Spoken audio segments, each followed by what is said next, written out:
നമസ്കാരം, പ്രവാസി മലയാളിയിലേക്ക് സ്വാഗതം. കേരളത്തിലെ ഒട്ടുമിക്ക യുവാക്കളും പുതുലോകം തേടി പറക്കുകയാണ്. പഠനത്തിനായും തൊഴിലിനായും അന്യ നാടുകളിലേക്ക് ചേക്കേറുകയാണ് യുവജനത. ആദ്യമൊക്കെ ജോലിക്കായി ഗൾഫ് രാജ്യങ്ങളിലേക്ക് മലയാളികൾ പോയിരുന്നെങ്കിൽ ഇന്നത്തെ കാലത്ത് പഠനത്തിനായാണ് കേരളത്തിൽ നിന്ന് വിദേശ സർവകലാശാലകൾ തേടി യുവാക്കൾ പോകുന്നത്. ലോകത്തിന്റെ വിവിധ ഇടങ്ങളിൽ ഇന്ന് മലയാളി വിദ്യാർത്ഥികൾ വിവിധ കോഴ്സുകൾ പഠിക്കുന്നുമുണ്ട്. ഉന്നത പഠനം വിദേശ രാജ്യങ്ങളിലേക്ക് മാറ്റുന്നൊരു ട്രെൻഡ് ഇന്ന് കേരളത്തിൽ ഇപ്പോൾ കൂടുന്നതായി കാണുവാൻ സാധിക്കും.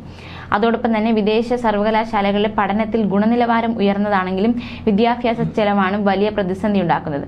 ട്യൂഷൻ ഫീസിനായി നല്ലൊരു തുക കണ്ടെത്തേണ്ടതായുമുണ്ട്. അമേരിക്ക, ബ്രിട്ടൻ പോലുള്ള രാജ്യങ്ങളിലെ സർവകലാശാലകളിൽ അഡ്മിഷൻ എടുക്കാൻ വലിയ തുക ആവശ്യമുണ്ട്. ഇതിനായി ദീർഘനാളത്തെ സാമ്പത്തിക പ്ലാനിംഗ് വഴി സമ്പാദ്യമുണ്ടാക്കുകയോ വലിയ തുകയുടെ വിദ്യാഭ്യാസ വായ്പയോ ആവശ്യമായി വരുന്നതാണ്. കൂടാതെ ജീവിത ചെലവുകൾക്ക് പാർട്ട് ടൈം തൊഴിലെടുത്താണ് പലരും പണം കണ്ടെത്തുന്നത്. ജോലി സാധ്യതകൾ ഉണ്ടെങ്കിലും വായ്പ എടുത്ത ഒരാൾക്ക് വലിയ തുകയുടെ ബാധ്യത ജോലിക്കാലത്ത് ദീർഘനാൾ മുന്നോട്ട് കൊണ്ടുപോകേണ്ടതായി വരും. ഈ സാഹചര്യത്തിൽ അമേരിക്ക, ബ്രിട്ടൻ പോലുള്ള ചെലവ് അധികം വരുന്ന രാജ്യങ്ങളെ മാറ്റി നിർത്തി മികച്ച കോഴ്സുകൾ നൽകുന്ന ചെലവ് കുറഞ്ഞ രാജ്യങ്ങളെ തിരഞ്ഞെടുക്കാൻ ശ്രമിക്കുക.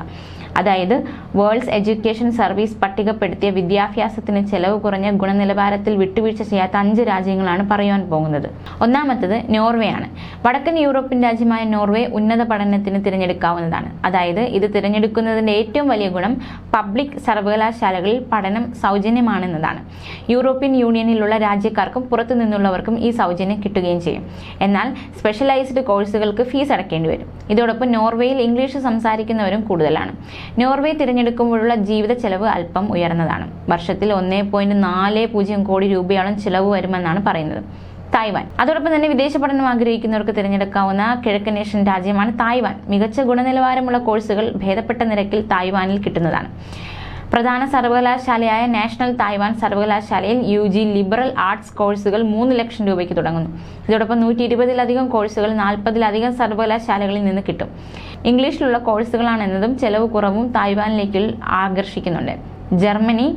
നോർവേയിലേതുപോലെ പബ്ലിക് സർവകലാശാലകളിൽ ബിരുദ കോഴ്സുകൾക്കോ PhD ലെവൽ കോഴ്സുകൾക്കോ ട്യൂഷൻ ഫീസ് ജർമ്മനിയിൽ ഈടാക്കുന്നില്ല. ബാഡൻ വുർട്ടംബർഗ് സർവകലാശാലയിൽ ഫീസ് ഈടാക്കുന്നുണ്ട്. ജർമ്മനിയിൽ ബിരുദം പഠിക്കാതെ ബിരുദാനന്തര ബിരുദത്തിനെത്തുന്നവർക്ക് 19 ലക്ഷത്തോളം അടയ്ക്കേണ്ടി വരുന്നതാണ്. ഇവർക്കും സ്കോളർഷിപ്പിനായി അപേക്ഷിക്കാം.